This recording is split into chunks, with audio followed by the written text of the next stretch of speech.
সুপ্রিয় দর্শক, আরজিকর কাণ্ডের প্রতিবাদে এতদিন কর্মবিরতি পালন করছিল রাজ্যের জুনিয়র চিকিৎসকরা, যার ফলে সাধারণ মানুষের অসুবিধা হচ্ছিল।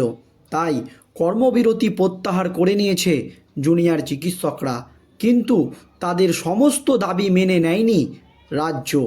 এই আবহে আমরণ অনশনের ডাক দিয়েছিল জুনিয়র চিকিৎসকরা। ইতিমধ্যেই তাদের অনশন 1 থেকে 150 ঘন্টা পার হয়ে গিয়েছে। তারপরেও রাজ্য সরকারের কোনো হেলদোল বা ভ্রুক্ষেপ নেই।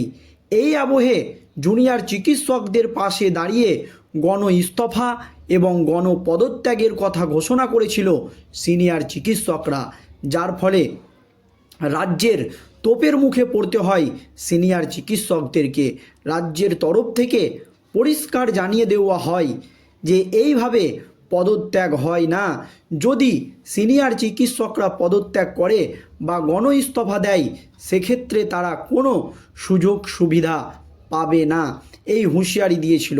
তার পরপরই সরকারের হুঁশিয়ারিকে তোয়াক্কা না করেই গণ ইস্তফা বা গণপদত্যাগের পথে হাঁটতে থাকে একের পর এক মেডিকেল কলেজের সিনিয়র চিকিৎসকরা, যার জেরে এই পুজোর মধ্যেই রাজ্যের স্বাস্থ্য ব্যবস্থা একেবারে ভেঙে পড়ার অবস্থা।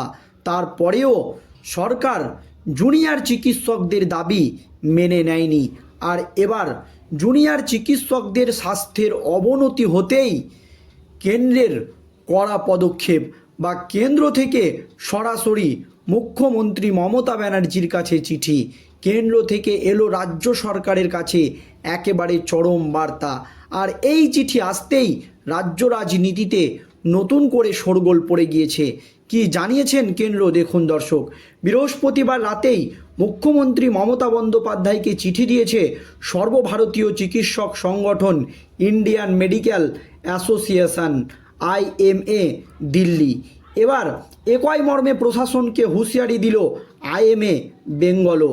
জানানো হলো চিকিৎসকদের সমস্যাগুলো সাধারণ প্রশাসন উদ্যোগী না হলে চরম পদক্ষেপ নেবেন তারা। কেন্দ্রের তরফ থেকে হুঁশিয়ারি দিয়ে পরিষ্কার জানানো হয়েছে মুখ্যমন্ত্রীকে, যদি চিকিৎসকদের সমস্যাগুলো সমাধানের প্রচেষ্টা না করে রাজ্য সরকার, তা না হলে কিন্তু তারা চরম পদক্ষেপ নেবে। বৃহস্পতিবার রাত 11:30 নাগাদ প্রেস বিবৃতিতে রাজ্য প্রশাসনকে কড়া বার্তা দেয় IMA। ওই বিবৃতিতে বলা হয়, জুনিয়র ডাক্তারদের আমরণ অনশন চলছে, একে একে অসুস্থ হয়ে পড়ছে অনশনরত চিকিৎসকরা। তাদের স্বাস্থ্যের অবনতি নিয়ে উদ্বিগ্ন গোটা চিকিৎসক সমাজ। এই পরিস্থিতিতে প্রশাসন অবিলম্বে চিকিৎসকদের সমস্যা সমাধানে নামুক। এরপরেই রাজ্য প্রশাসনকে হুঁশিয়ারি দিয়েছে IMA শাখার চিকিৎসকরা। জানিয়ে দিয়েছেন প্রশাসন যদি উদ্যোগী না হয়, সেক্ষেত্রে কিন্তু চরম পদক্ষেপ করবেন তারা। শুক্রবার 7ম দিনে পা রাখল ধর্মতলার জুনিয়র ডাক্তারদের আমরণ অনশন। গত শনিবার রাত থেকে অনশনে বসেছেন তারা।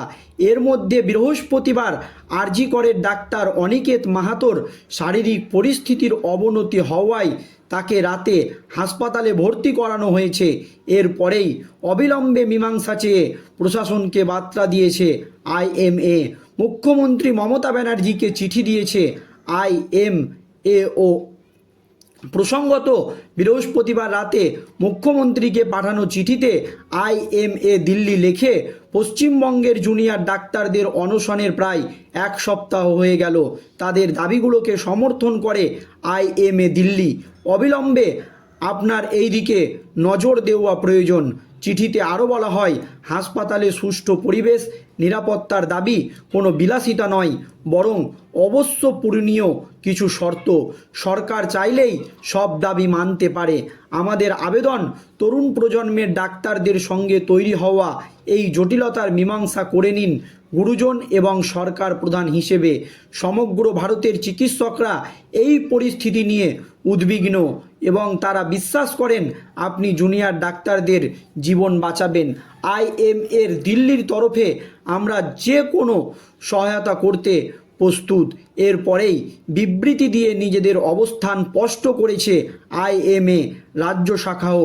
এছাড়াও একই দিনে সর্বভারতীয় রেসিডেন্ট ডাক্তারদের সংগঠন federation of all India medical association মমতাকে চিঠি দেওয়া হয়েছে। সেই চিঠিতে রয়েছে হুঁশিয়ারি, দাবি না মানলে দেশ জুড়ে চিকিৎসা পরিষেবা বন্ধ করে দেওয়ার হুঁশিয়ারি দিয়েছেন আইএমএর সদস্যরা।